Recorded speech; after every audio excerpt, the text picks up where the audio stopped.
कि आज सनातन धर्म के लिए इस्लाम जितना घातक है, क्रिश्चियनिटी जितना घातक है, उससे ज्यादा घातक रामपाल और उनके शिष्य होते चले जा रहे हैं। इस्लाम वालों ने भगवान शिव के बारे में इतना गंदा आज तक नहीं बोला। ईसाइयत वालों ने आज तक हमारे भगवान राम कृष्ण, भगवान शिव और गणेश ब्रह्मा को लेकर के नहीं बोला जो रामपाल बोल रहा है। तो जो रामकृष्ण के अनुयायी लोग हैं उनको इस बात को समझना चाहिए कि आप किसके समर्थन में खड़े हैं। सबसे बड़ा पाखंडी तो वर्तमान में रामपाल है। हमारी सनातन परंपराओं को जो खंडित कर रहा है और खुद नया पाखंड समाज में प्रचारित कर रहा है। खुद मूर्ति पूजा का विरोध करता है, खुद की पूजा कराता है, उसकी चेली और चेलियां पैरों में पड़े रहते हैं। ये कौन सा तुम्हारा धर्म का प्रचार है? तो भगवान शिव है ना, जो महायोगी हमारे आदर्श सनातन धर्म के, उस भगवान शिव के बारे में इतनी गंदी और ओछी टिप्पणी करना, ये क्या चल रहा है इस देश में?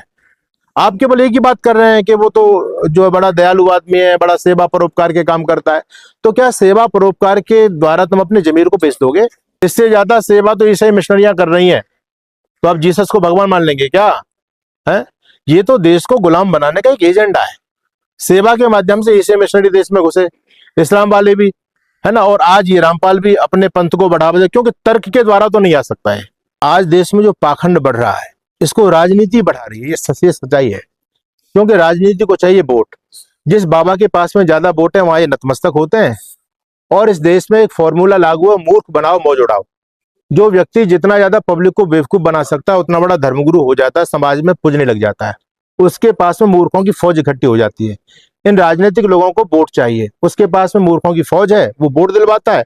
तो ये धर्म नहीं देखते राजनेता लोग। ये जो आज जेल से बाहर है ना, ये भी कहीं ना कहीं सरकार की मेहरबानी पर है। और आज भी जब हम तो इस बात को इसलिए कह रहे हैं बहुत स्पष्ट रूप से, जब सरकार के मंत्री, मिनिस्टर, एमपी, एमएलए जाकर के धोख दे रहे हैं, तो भाई आप एक अपराधी का मनोबल बढ़ा रहे हो, तो आप समाज में क्या न्याय की स्थापना करेंगे?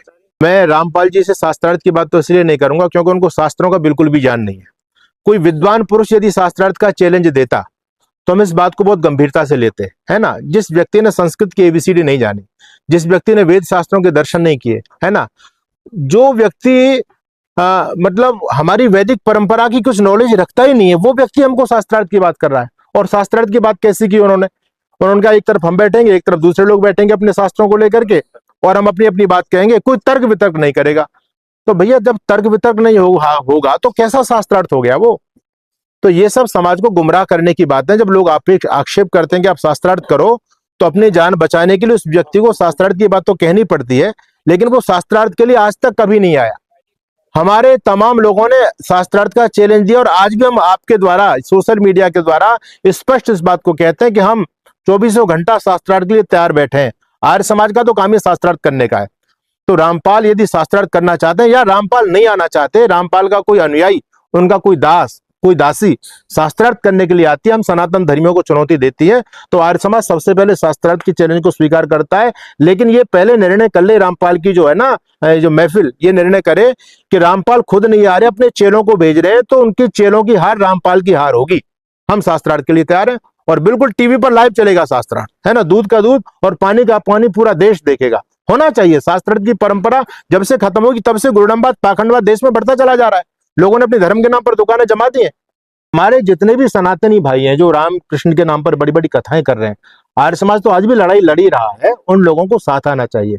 उनके पास धन भी है ना, सुप्रीम कोर्ट में जाए, इसकी बोलती बंद हो जाएगी। आज हमारा सनातन धर्म इतना दीनहीन बन गया कि जिसके मन में आ रहा है वो बोलता चला जा रहा है, केवल हमारी निष्क्रियता के चलते। क्योंकि रामकृष्ण के वंशजों को केवल अपने धन से, व्यापार से फुर्सत नहीं है, कोई कुछ भी बोल के चला जाता है, हम सब सुनते रहते हैं।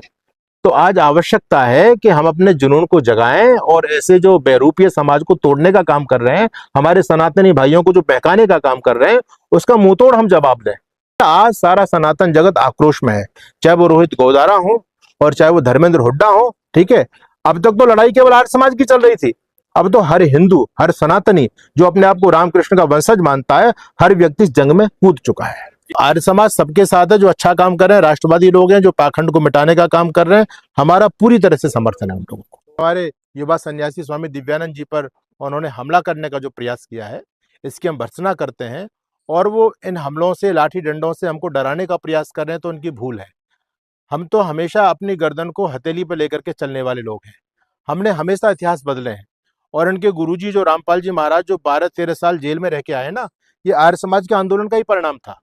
तो हम डरने वाले लोग नहीं है। हम बहुत मुखर होकर के बात करेंगे और इस अभियान को और तेज करेंगे, क्योंकि पाखंड इस देश का नाश करेगा